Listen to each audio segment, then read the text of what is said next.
Welcome to another extraordinary vacation video. Today, I am asking your burning questions about cruises. These are the top 10 questions I get asked as a travel agent, and I know you're thinking them too. And the questions I'll be answering for you today is, what's included in my cruise fare? Do I need a passport to cruise? How much should I budget for extras? Is the drink package actually worth it? When is the best time of year to cruise? Will I get seasick? What's the dress code on the cruise? Are cruises safe? How do excursions work? And what are the biggest mistakes first-time cruisers make?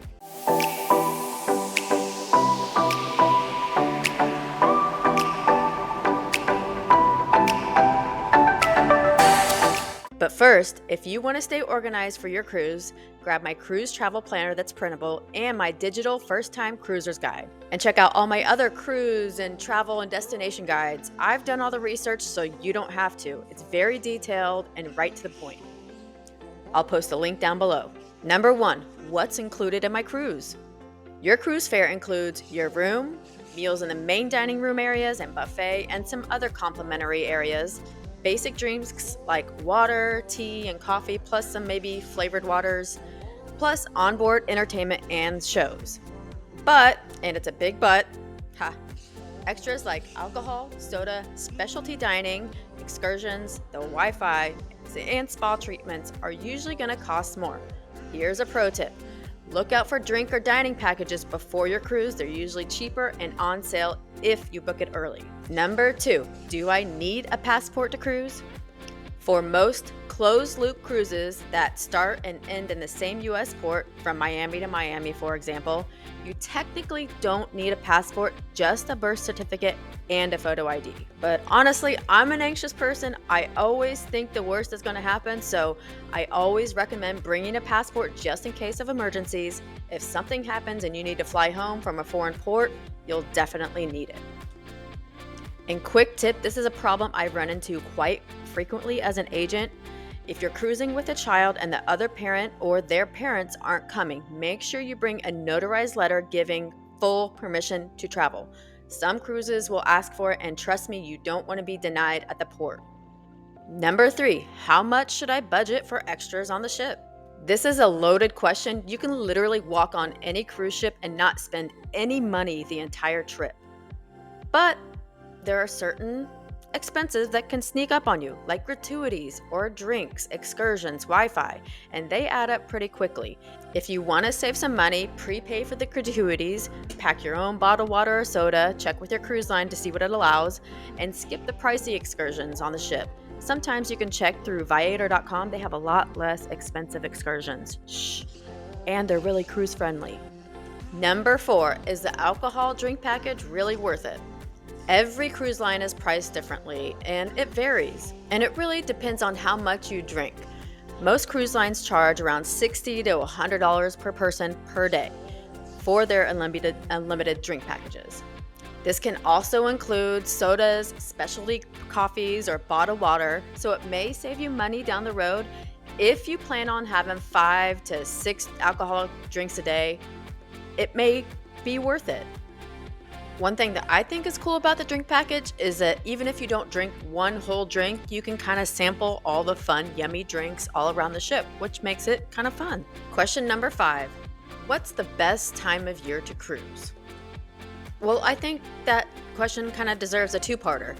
When is the best time for weather, and when is the best price-wise? For weather, like on Caribbean cruises, you want to avoid hurricane season, of course, and go between December and April for the best weather because it gets hot down there. And since cruises don't really go in the wintertime to Alaska, the best time to travel to Alaska is late May to early September. As for the Mediterranean, spring and fall give you the best weather without the summer crowds. For the best, absolute best prices, you want to go, I'm going to say it, during hurricane season because you're going to find the best prices, but be sure to get travel insurance. You'll get reimbursed and you can reschedule if you get canceled. In February and early May are the best prices for cruising times. Question number 6, will I get seasick? Luckily, my friends, you are speaking to somebody who absolutely gets motion sickness even after 2 minutes in a car ride. If you ask 10 different people, you're going to get 10 different answers. And for the most part, they're going to say, no, you won't. But if you get seasick or motion sickness, plan on taking some medication at least 24 hours before you get on the ship.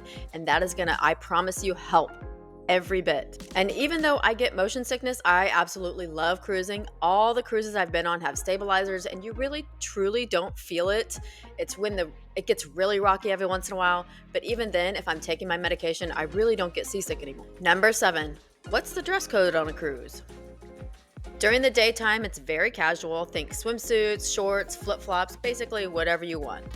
And at dinner, probably don't wear that same casual swimsuits and flip-flops to dinner. You want to expect smart casual in the main dining room. Most cruises have optional like theme nights, Caribbean, disco, 80s night, etc. So be sure to check your cruise schedule before you get on board if you plan on doing that. Number 8, are cruises safe? Yes, cruise ships have very tight security and medical facilities on board.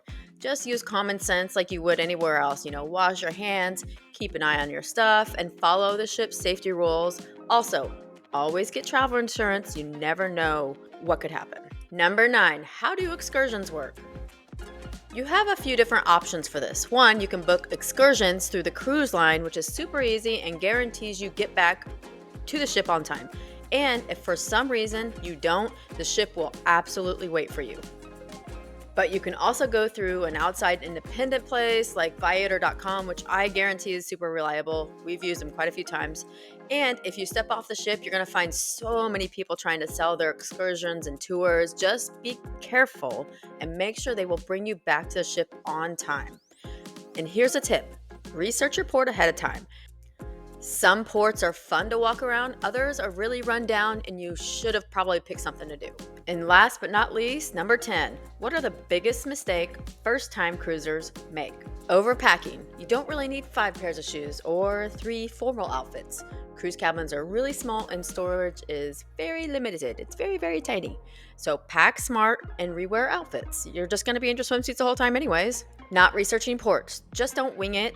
If you don't plan ahead, you might miss out on the best excursions or waste time figuring things out once you get there. Remember, you have very limited time in the ports. Forgetting travel insurance. Things happen. Flights get delayed, bags get lost, people get sick. Things happen. Travel insurance can save you big time. This is a big one. Not arriving the day before your cruise. Like I said before, you never know what's going to happen. Flight delays happen all the time, especially these days. Don't risk missing the ship. Arrive the day before your cruise leaves. And finally, waiting too long to book dining or shows. You don't want to get on the ship and everything's all filled up. So be sure to check the calendar ahead of time and book those. Thank you so much for watching this video. If you found it helpful, give it a like and subscribe for more travel tips, ship tours, and destination guides. Guys, I have so much coming up. I have a cruise in 2 weeks, and then that same weekend after the cruise, I have 2 ship tours. So I'm going to be uploading so much content. It's crazy. So stick around. It's going to get fun.